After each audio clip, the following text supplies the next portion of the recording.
అందరికీ నమస్కారం. ఈరోజు భోజనం చేసేటప్పుడు తప్పకుండా పాటించవలసిన నియమాల గురించి తెలుసుకుందాము. కొత్తగా ఎవరైనా మన ఛానల్ని కనుక చూస్తున్నట్లయితే సబ్స్క్రైబ్ చేసుకొని పక్కనే వచ్చే బెల్ సింబల్ని క్లిక్ చేయడం ద్వారా నేను పెట్టే ప్రతి ఒక్క ఆధ్యాత్మిక నోటిఫికేషన్ అనేది మీకు అందడం జరుగుతుంది.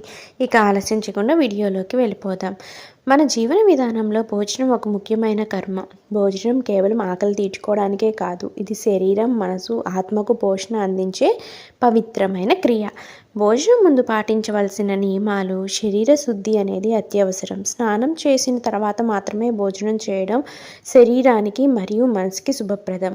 భోజనానికి ముందు దేవుణ్ణి స్మరించుకోవాలి. భోజనం చేసే స్థలం శుభ్రంగా ఉండాలి. శుభ్రమైన పాత్రలను మాత్రమే ఉపయోగించాలి. భోజనం ముందు నీరు పుచ్చుకోకూడదు. భోజనానికి ముందే నీరు త్రాగడం జీర్ణక్రియకు బలహీనపరుస్తుంది. ఉత్తర దిశకు లేదా తూర్పు దిశకు ముఖం పెట్టి కూర్చోవాలి. తూర్పు దిశలో కూర్చుంటే ఆయుష్ పెరుగుతుంది. ఉత్తర దిశలో కూర్చుంటే సంపద పెరుగుతుందని శాస్త్రం చెబుతుంది. భోజనం నిశ్శబ్దంగానే చేయాలి. మాట్లాడుతూ, నవ్వుతూ లేదా టీవీ చూస్తూ తినకూడదు.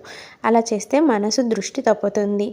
ఆహారంలో మితమే మేలు అని చాణక్యుడు చెప్పాడు. అతిగా తినడం రోగాలకు కారణమవుతుంది. అన్నం అన్నపూర్ణాదేవి స్వరూపం కాబట్టి దానిని గౌరవంగా తీసుకోవాలి. ఎడమ చేత్తో తినకూడదు. కుడి చేత్తో తినడం సంప్రదాయం, శుభప్రదం. పశువులు, పక్షులు, పేదవారికి భాగం ఇవ్వాలి. భోజనం చేయకముందు పాంచభౌతిక యజ్ఞంలో భాగంగా ఒక చిన్న భాగం జంతువులకి ఇవ్వడం శుభం. తక్షణమే నీరు ఎక్కువ తాగకూడదు. భోజనం తర్వాత 15 నుంచి 20 నిమిషాల తర్వాత మాత్రమే నీరు తాగాలి. భోజనం చేసిన తర్వాత 5 నిమిషాలు నడవాలి. ఇది జీర్ణక్రియకు బాగా సహాయపడుతుంది. దేవునికి కృతజ్ఞత తెలపాలి. అన్నదాత సుఖీభవ అని చెప్పి భోజనం ఇచ్చిన వారికి ధన్యవాదాలు చెప్పాలి.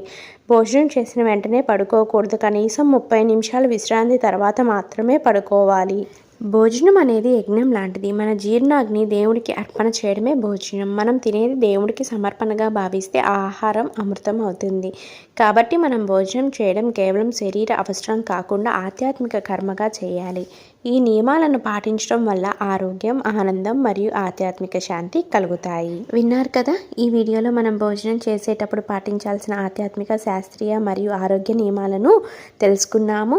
భోజనం ఎలా చేయాలి, ఎప్పుడు చేయాలి, ఏ దిశలో కూర్చోవాలి అనేవి తెలుసుకున్నాము. ఇటువంటి మరెన్నో ఆధ్యాత్మిక విశేషాల గురించి తెలుసుకోవడం కోసం మన ఛానల్ని సబ్స్క్రైబ్ చేసుకోండి.